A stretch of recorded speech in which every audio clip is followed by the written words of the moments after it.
अस्सलाम वालेकुम people, welcome to defence outpost. तो इस टाइम के ऊपर आप लोगों को इस चीज़ का बड़े अच्छे तरीके से पता है कि पाकिस्तान आर्मी और पाकिस्तान आर्मी की जो रॉकेट फोर्स कमांड है वो हमारे फतह सीरीज़ के जो वेपन सिस्टम्स हैं उनके ऊपर काफ़ी तेज़ी से और अग्रेसिवली काम कर रही है, जहां पर फतह 1 से लेकर अब इस टाइम के ऊपर जो वेपन सिस्टम्स हैं फतह 5 तक आने वाले हैं। और ये सब कुछ यहाँ पर पिछले एक साल के अंदर अचीव किया गया है। ऑब्वियसली इसके ऊपर डेवलपमेंट का जो फेज़ है वो काफ़ी पहले से स्टार्ट हुआ होगा, लेकिन पिछले एक साल में इन सारे वेपन सिस्टम को काफ़ी तेज़ी से Pakistan army rocket force command ने ऑपरेशनलाइज किया है। तो ये तो एक यहाँ पर पॉजिटिव एस्पेक्ट इस पूरी सिचुएशन का एग्जिस्ट करता है। लेकिन सवाल यहाँ पर यह है कि एक रॉकेट फोर्स का जो कोर कॉन्सेप्ट है, उसके जो कोर ऑब्जेक्टिव है, जिस मकसद के लिए उस फोर्स को बनाया जाता है, एक तो उसमें फायर पावर का एस्पेक्ट है, यानी कि आपने अपने दुश्मन को मैक्सिमम डैमेज इन्फ्लिक्ट करना है। दूसरा पॉइंट यहाँ पर एक रॉकेट फोर्स के लिए इंपॉर्टेंट होता है कि उसके पास लॉन्ग रेंज के लंबी दूरी तक मार करने वाले जो मिसाइल सिस्टम है वो होना काफी ज्यादा जरूरी है। और आपको पता है कि अगर आपको लॉन्ग रेंज के वेपन सिस्टम चाहिए तो सिंपली आपको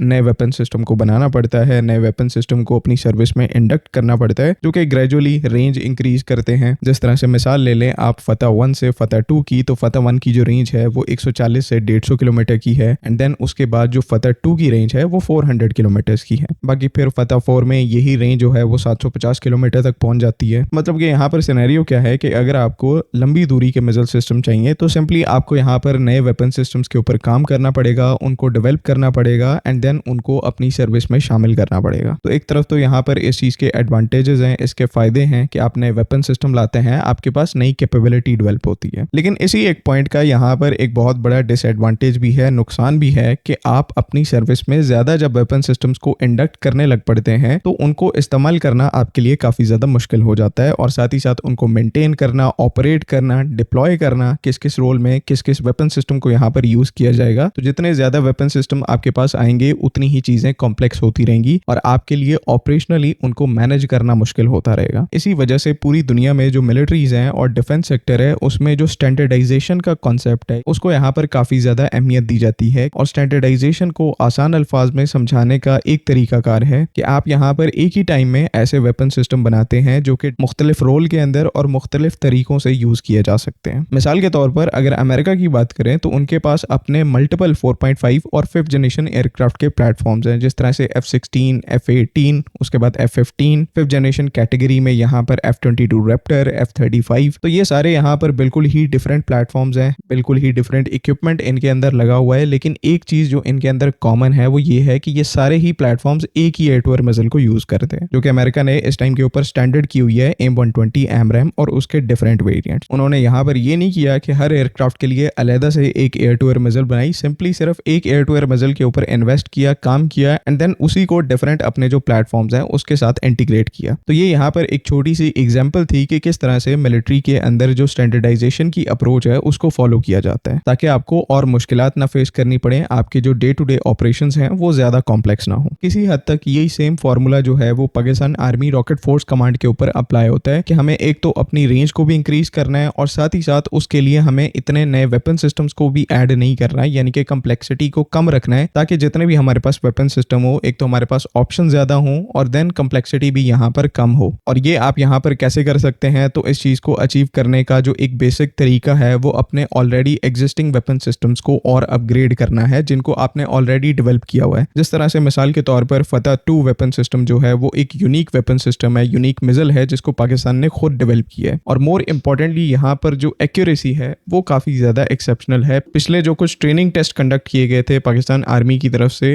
तो उसमें इसने नियर परफेक्ट जो अपनी एक्यूरेसी है उसको अचीव किया है। लेस देन 5 मीटर CEP की जो एक्यूरेसी है उसको इन टेस्ट के अंदर अचीव किया गया है। 400 किलोमीटर की रेंज के साथ आता है। लेकिन अब यहाँ पर कुछ ऐसी इंडिकेशंस आ रही हैं कि पाकिस्तान आर्मी फतह 2 की रेंज को और ज्यादा इंक्रीज करने जा रही है, और ये रेंज जो है वो एग्जिस्टिंग 400 किलोमीटर से इंक्रीज करके 800 से 1000 किलोमीटर तक की जा सकती है। ये गेट्स की तरफ से रिलीज की गई कुछ पिक्चर्स हैं जो कि उनकी वेबसाइट के ऊपर अवेलेबल है। इनमें जो कुछ देखा जा सकता है, एक स्टैंडर्ड फतह 2 मिसाइल है, लेकिन इसी मिसाइल की बैक साइड के ऊपर एक एडिशनल जो बूस्टर स्टेज है उसको अटैच किया गया है। इससे यहाँ पर क्या होता है कि एडिशनल बूस्टर फेज अटैच करके आप किसी भी मिसाइल की जो एग्जिस्टिंग रेंज है उसको काफी ज्यादा इंक्रीज कर सकते हैं। देखने में ऐसा लग रहा है कि फतह 2 वेपन सिस्टम के साथ इस बूस्टर स्टेज को अटैच किया गया है, यानी कि फतह 2 की जो एग्जिस्टिंग रेंज है 400 किलोमीटर वो यहाँ पर कहीं ना कहीं इंक्रीज होके क्लोज टू 800 या फिर 1000 किलोमीटर तक तक जा सकती है, जो कि अदरवाइज ये रेंज अचीव करने के लिए जहां पर आपको एक नया वेपन सिस्टम डेवलप करना पड़ना था, वहीं पर आपने एक एग्जिस्टिंग डेवलप्ड मिसाइल उठाया, वेपन सिस्टम उठाया फतह 2, उसके अंदर सिर्फ एक चेंज किया, आपने एडिशनल जो बूस्टर फेज है उसको लगा दिया, एंड अब ये जो पर्टिकुलर वेपन सिस्टम है वो आपको दुगनी से भी ज्यादा जो रेंज है वो प्रोवाइड कर सकता है। तो अगेन वही बात कि ना सिर्फ यहाँ पर आपने अपना बहुत सारा पैसा और टाइम सेव किया, बल्कि आपने अपना जो एक एग्जिस्टिंग वेपन सिस्टम है उसको भी अपग्रेड कर दिया, उसकी जो रेंज है उसमें इंक्रीज कर दिया बगैर एडिशनल कॉस्ट वेस्ट किए हुए, और अपने जो ऑपरेशंस हैं उनको कॉम्प्लिकेट किए हुए। क्योंकि जहां पर रॉकेट फोर्स में आपको रेंज और फायर पावर चाहिए, तो वहीं पर रॉकेट फोर्स के अंदर आपको कॉस्ट इफेक्टिवनेस भी चाहिए, यानी कि आपको जो दिया गया बजट है आप उसको सही तरीके से यूटिलाइज करें, और ये सब कुछ आप ऐसे स्मार्ट वेपन सिस्टम से ही अचीव कर सकते हैं। तो इसको काफी ज्यादा अप्रिशिएट करना चाहिए, बिकॉज काफी ज्यादा एक जीनियस अप्रोच है पाकिस्तान आर्मी और पाकिस्तान की जो डिफेंस कंपनीज हैं उनकी तरफ से, कि हम लिमिटेड बजट के होते हुए भी ऐसे जो स्मार्ट प्लान्स हैं उनके थ्रू अपनी जो कैपेबिलिटी और वेपन सिस्टम्स की जो रेंज है उसको फर्दर इंक्रीज कर रहे हैं। तो इस पिक्चर से हमें जो कुछ आइडिया हो रहा है फ्यूचर के लिए, हो सकता है इस चीज के चांसेस काफी ज्यादा हैं कि पाकिस्तान आर्मी जो है वो फतह 2 का जो एक ER वर्जन है, एक्सटेंडेड रेंज वर्जन, उसको जल्द ही इंट्रोड्यूस करवाएगी, और बाकी सिस्टम्स के साथ जिस तरह से फतह 3, फतह 4 और फतह 5, इनके साथ ये जो अपग्रेडेड फतह 2 वेपन सिस्टम है ये भी आर्मी रॉकेट फोर्स कमांड की जो सर्विस है उसको ज्वाइन करेंगे।